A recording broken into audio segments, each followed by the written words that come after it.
Hello friends, welcome to the JS foundation. एक बार फिर से आप सभी छात्रों का स्वागत करता हूं जेएस फाउंडेशन के इस ऑनलाइन प्लेटफॉर्म पे। और दोस्तों, आज के सेशन में हम लोग करने वाले हैं आधुनिक भारत से संबंधित एमसीक्यू। यहाँ पर मोस्ट इम्पोर्टेंट 15 प्रश्नों को कवर करेंगे विथ फुल एक्सप्लेनेशन। तो आपको करना क्या है दोस्तों, वीडियो को एंड तक जरूर देखना है। यदि वीडियो अच्छी लगे तो एक लाइक कीजिएगा, अपने दोस्तों के साथ शेयर कीजिएगा, और यदि आप भी इस चैनल पर नए हैं और अभी तक चैनल को सब्सक्राइब नहीं किया है तो जरूर सब्सक्राइब कर लीजिएगा, बेल आइकन को प्रेस कर लीजिएगा। तो चलिए शुरुआत करते हैं आज के सेशन की। पहला सवाल क्या है दोस्तों, कहता है कि अंग्रेजों ने भारत में पहला कारखाना कहां स्थापित किया था। ऑप्शन है सूरत, मुंबई, मद्रास या कोलकाता। अंग्रेजों ने भारत में पहला कारखाना कहां स्थापित किया था। इसका राइट आंसर क्या हो जाएगा? इसका राइट आंसर हो जाएगा दोस्तों, अंग्रेजों ने भारत में पहला कारखाना सूरत में स्थापित किया था। Option A is the right answer. Surat की यहां पर बात कर लिया जाए तो सूरत कहां पर है? गुजरात में। कहां पर है दोस्तों? गुजरात में। और सूरत फैक्ट्री कब खोली गई थी? 1613 में खोली गई थी। यहां पर बात कर लेते हैं दोस्तों ईस्ट इंडिया कंपनी की। ईस्ट इंडिया कंपनी की स्थापना कब होती है? 1600 में होती है। कहां पर होती है? तो इंग्लैंड में होती है। राइट, इंग्लैंड में होती है। 1608, इस डेट को आप याद करके रखिएगा। 1608 में अंग्रेजी कप्तान कैप्टन हॉकिंस, ठीक है, जहांगीर के दरबार में पहुंचता है। किसके दरबार में? जहांगीर के दरबार में। यदि आपसे पूछ लिया जाए कि किस जहाज से पहुंचता है तो याद रखिएगा हेक्टर जहाज से यह पहुंचता है। हेक्टर जहाज से, ठीक है। 1612, इस डेट को आप याद करके रखिएगा। 1612 में अंग्रेजों की लड़ाई जो है, अंग्रेजों की लड़ाई किससे होती है? ये पुर्तगालियों से होती है, पुर्तगालियों से। और कौन सा युद्ध होता है? स्वाली का युद्ध, स्वाली का युद्ध या स्वाली की लड़ाई। क्लियर। इसके बाद जहांगीर ने अंग्रेजों को सूरत में कारखाना स्थापित करने की अनुमति देता है, ठीक है। और 1613 में गुजरात की सूरत में पहला कारखाना खोला जाता है। बढ़ते हैं अगले सवाल। दूसरा सवाल है, बंगाल का पहला गवर्नर जनरल कौन था? Lord William Bentinck, Warren Hastings, Lord Clive, Cornwallis. Bengal का प्रथम गवर्नर जनरल कौन था दोस्तों? सही आंसर हो जाएगा ऑप्शन बी, वारेन हेस्टिंग्स था, ठीक है। लॉर्ड विलियम बेंटिक की यहां पर बात कर लिया जाए तो ये भारत का प्रथम गवर्नर जनरल, भारत का, ठीक है। लॉर्ड क्लाइव की बात कर लिया जाए तो ये बंगाल का प्रथम गवर्नर था, प्रथम गवर्नर था, ठीक है।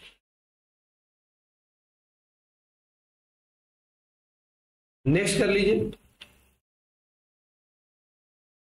नेक्स्ट है अस्थाई बंदोबस्त किसके शासनकाल में लागू हुआ था? Warren Hastings, Lord Cornwallis, Lord William Bentinck या लॉर्ड डलहौजी। इसका राइट आंसर क्या हो जाएगा? राइट आंसर हो जाएगा ऑप्शन बी, लॉर्ड कॉर्नवालिस के शासनकाल में। कब लागू हुआ था? 1793 में। कब लागू हुआ था दोस्तों? 1793 में। और किसकी सहायता से यह लागू किया गया था? याद रखिएगा, अंग्रेज अधिकारी चार्ल्स ग्रांट और सर जॉन सॉर की मदद से। क्लियर। यहां पर बात कर लिया जाए अस्थाई बंदोबस्त की तो कहां पर लागू किया गया था? बंगाल, बिहार और उड़ीसा में लागू किया गया। बंगाल, बिहार और उड़ीसा में लागू किया गया। ठीक है। इसके तहत जमींदारों को भूमि का मालिक माना गया। किसे भूमि का मालिक माना गया? जमींदारों को भूमि का मालिक जमींदारों को माना गया। ठीक है। और निश्चित लगान वसूला जाने लगा। इस व्यवस्था को जमींदारी प्रथा भी कहा जाता है, जमींदारी प्रथा। ठीक है। चलिए अगला कर लीजिए दोस्तों। अगला क्या है? 1857 की क्रांति का तत्कालीन कारण क्या था? अंग्रेजों की दमनकारी नीति, साम्राज्य विस्तार की नीति, कारतूसों में गाय, यहां लिख लीजिए, गाय एवं सुअर की चर्बी का प्रयोग और आर्थिक शोषण। इसका राइट आंसर हो जाएगा ऑप्शन सी। कारतूसों में गाय और सुअर की चर्बी का प्रयोग करना ही 1857 की क्रांति का तत्कालीन कारण था। ठीक है। उस राइफल का क्या नाम था जिसमें कारतूस भरा जाता था? Enfield rifle, Enfield rifle. ठीक है। कहा जाता है दोस्तों इस एनफील्ड राइफल में भरने वाले कारतूसों में गाय और सुअर की चर्बी थी, सुअर की चर्बी लगी थी, ऐसा अफवाह फैला दिया गया। तो आप तो जानते हो कि गाय हिंदुओं का पवित्र है और सुअर जो है मुसलमानों के लिए पवित्र माना जाता है। इसे खोलने के लिए कारतूसों को मुंह से काटना पड़ता था, जिससे हिंदू और मुसलमानों की धार्मिक भावना जो है आहत होती थी। और यही कारण जो है 1857 की क्रांति का तत्कालीन कारण बना था। राइट। अगला कर लीजिए। अगला क्या है? 1857 की क्रांति का नेतृत्व कानपुर में किसने किया था? रानी लक्ष्मीबाई, नाना साहेब, तात्या टोपे या बेगम हजरत महल?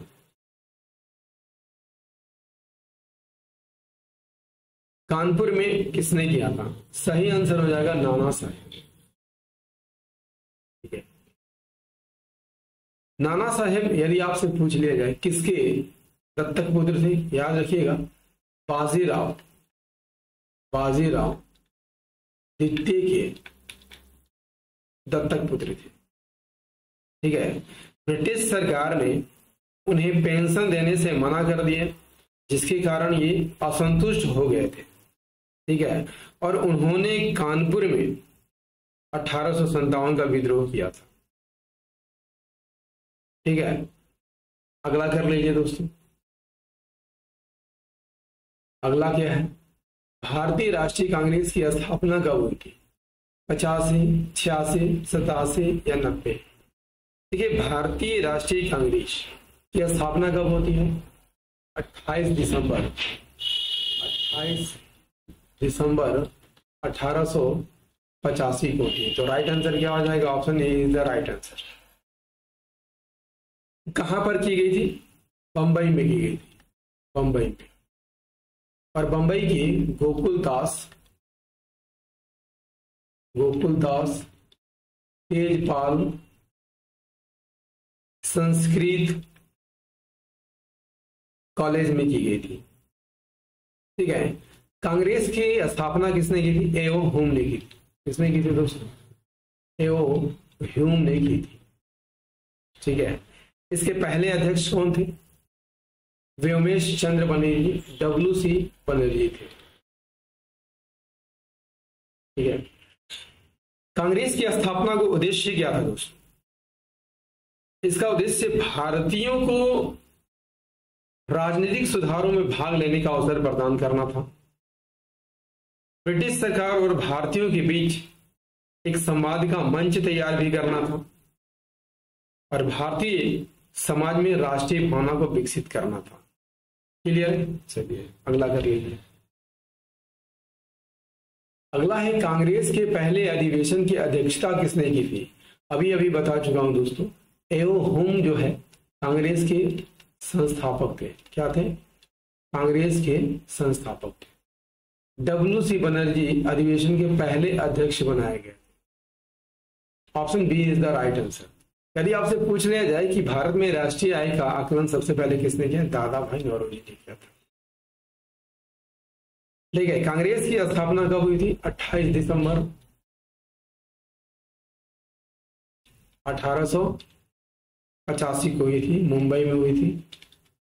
ठीक है, इसका अधिवेशन मुंबई से पहले कहाँ होना था? पुणे में होना था, लेकिन यहाँ पर प्लेग फैल जाने के कारण अधिवेशन कहाँ कराना पड़ा? मुंबई में कराना पड़ा। ठीक है, चलिए नेक्स्ट करिए। नेक्स्ट है drain of the wealth theory किसने प्रस्तुत की? एवं होम, दादा भाई नौरोजी, बिपिन चंद्र पाल या बाल गंगाधर तिलक? राइट आंसर क्या हो जाएगा दोस्तों? सही आंसर हो जाएगा Dadabhai Naoroji. Option B is the right answer. Drain of the wealth theory का सिद्धांत दादा भाई नौरोजी ने दिया था। किस पुस्तक में दिया था? याद रखिएगा, पॉवर्टी, ये भी प्रश्न काफी पूछता है, poverty and unBritish rule in India में दिया था। क्लियर?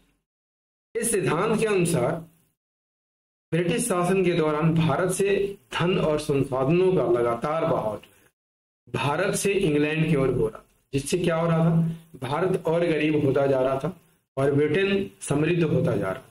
क्लियर? नेक्स्ट कर लीजिए। नेक्स्ट है बंगाल का विभाजन कब हुआ था? राइट आंसर हो जाएगा 1905 में। 19वीं सदी की यहां पर बात कर लिया जाए तो 19वीं सदी में बंगाल ब्रिटिश प्रांत का हिस्सा हुआ करता था। इसमें बंगाल, बिहार और उड़ीसा तीनों शामिल थे। प्रशासनिक दृष्टि से यह क्षेत्र जो काफी बड़ा था और यहाँ की जनसंख्या उस समय कितनी थी? 19 करोड़ थी। 19 करोड़। और इसीलिए अंग्रेजों को शासन चलाने में कठिनाई हो रही। इसलिए विभाजन की घोषणा लॉर्ड कर्जन ने की। कब की? 19 जुलाई 1905 को की थी। और लागू कब किया गया? 16 अक्टूबर 1905 को। इसका विरोध काफी हुआ था दोस्तों, इसलिए 1916 में, याद रखिएगा, 1916 में बंगाल को फिर एक कर दिया गया था। नेक्स्ट कर लीजिए। नेक्स्ट होम रूल लीग आंदोलन की शुरुआत किसने की थी? गांधी जी, गोपाल कृष्ण गोखले, एनी बेसेंट और बंगाल गंगाधर तिलक, लाला लाजपत राय? इसका राइट आंसर हो जाएगा ऑप्शन सी, एनी बेसेंट और बाल गंगाधर तिलक ने होम रूल लीग आंदोलन की शुरुआत की और दोनों ने अलग अलग की थी। ठीक है, बाल गंगाधर ने कब की थी? 1916 में ही की थी। कहां पर की थी? तो पुणे महाराष्ट्र में की थी। ठीक है, एनी बेसेंट की बात कर लिया जाए तो इन्होंने अप्रैल में किया था, अप्रैल में, और एनी बेसेंट ने सितंबर 1916 में किया था। 1916 में किया था। ठीक है, कहां पर किया था दोस्तों? ये मद्रास में किया था, मद्रास में। ठीक है, नेक्स्ट कर लीजिए। जालियांवाला बाग हत्याकांड कब हुआ था? 17, 18, 19 या 20? जालियांवाला बाग हत्याकांड। देखिए, जालियांवाला बाग हत्याकांड कब हुआ था? 1919 में हुआ था। 13 अप्रैल 1919 में हुआ था। और यह भारतीय इतिहास की जो है काफी हृदय विदारक घटना मानी जाती है दोस्तों। जालियांवाला बाग में क्या हो रहा था? रॉलेट एक्ट, जो कि भारतीयों के लिए एक काला कानून था। रॉलेट एक्ट जो कि भारतीयों के लिए एक काला कानून था। इसके तहत क्या होता था? शक के आधार पर किसी भी व्यक्ति को गिरफ्तार किया जाता था। इसी का विरोध पूरे पंजाब में हो रहा था। क्लियर? और क्या हो रहा था? डॉक्टर सत्यपाल, याद रखिएगा, डॉक्टर सत्यपाल और सैफुद्दीन किचलू को गिरफ्तार कर लिया गया था। इसका भी विरोध हो रहा था। ठीक है, लेकिन यहां पर कौन आ जाता है? जनरल डायर आ जाता है, जनरल डायर आता है और निहत्थे भीड़ पर गोलियां चला देता है। इससे 379 व्यक्ति मारे जाते हैं और 1200 से अधिक यहां पर घायल होते हैं। क्लियर? नेक्स्ट करिए दोस्तों। सेशन कैसा लग रहा है कमेंट करके जरूर बताइएगा। यदि सेशन पसंद आ रहा हो दोस्तों तो आप इसे लाइक करना मत, ठीक है। आपके लाइक और कमेंट ही है जो हमें मोटिवेशन देते हैं वीडियो बनाने के, ठीक है। चलिए, खिलाफत आंदोलन किसके नेतृत्व में हुआ था? राइट आंसर हो जाएगा अली बंधुओं में। ये अली बंधु कौन कौन थे? मौलाना मोहम्मद अली, मौलाना मोहम्मद अली, मोहम्मद अली, और दूसरे कौन थे? मौलाना शौकत अली थे, शौकत अली। ये दोनों भाई थे, ठीक है। देखिए, प्रथम विश्व युद्ध में क्या होता है दोस्तों? प्रथम विश्व जान लीजिए कब हुआ था? 1914 में, ठीक है। प्रथम विश्व युद्ध के बाद तुर्की के खलीफा कौन थे? मुस्लिम धार्मिक समुदाय के प्रमुख माने जाते हैं। कि शक्ति को ब्रिटिश और मित्र राष्ट्रों ने क्या कर दिया था? कमजोर कर दिया था। इससे भारत में भी इसका विरोध हुआ और इसमें भारत में मौलाना अबुल कलाम आजाद, अजमल खान और हजरत मोहानी जैसे नेता इसके विरोध में थे। महात्मा गांधी ने भी इस आंदोलन का समर्थन किया था दोस्तों और इसे असहयोग आंदोलन से जोड़ लिया था। इसी कारण इसमें हिंदू और मुस्लिम एकता को बल मिला था, मुस्लिम एकता को बल मिला था। राइट? चलिए नेक्स्ट कर लीजिए। भारत छोड़ो आंदोलन किस वर्ष हुआ था? किस वर्ष हुआ था? राइट आंसर हो जाएगा 1942 में। कब हुआ था? 1942 में हुआ था। 8 अगस्त, याद रखिएगा, 8 अगस्त 1942 को हुआ था। राइट? शुरुआत किसके द्वारा की गई थी? महात्मा गांधी के द्वारा की गई थी, महात्मा गांधी के द्वारा की गई थी। कब की गई थी? 8 अगस्त 1942 को। और याद रखिएगा 9 अगस्त 1942 को सारे नेता गिरफ्तार कर लिए गए थे दोस्तों। इसीलिए इसे बिना नेतृत्व वाला आंदोलन भी कहा जाता है।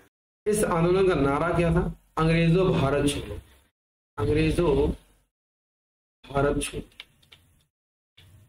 इस आंदोलन का नारा था। अगला सवाल कर लीजिए।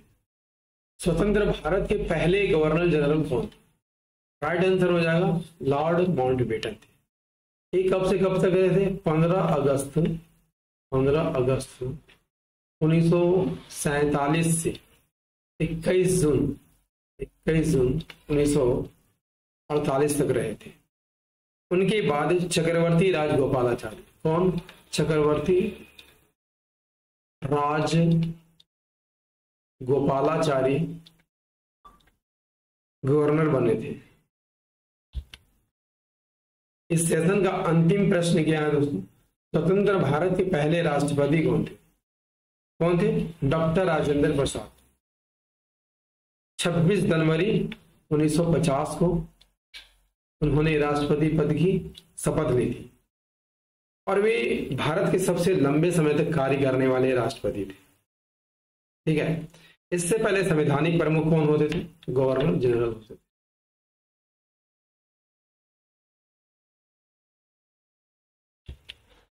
दोस्तों, आधुनिक भारत के एमसीक्यू का ये सेशन आपको कैसा लगा कमेंट करके जरूर बताइएगा दोस्तों। यदि सेशन पसंद आया हो तो एक लाइक कीजिएगा, अपने दोस्तों के साथ इसे जरूर शेयर कर लीजिए और यदि आप भी इस चैनल पर नए हैं तो चैनल को सब्सक्राइब कर लीजिएगा, बेल आइकन को प्रेस करना मत भूलिएगा। मिलते हैं अगले सेशन में, तब तक के लिए जय हिंद, धन्यवाद।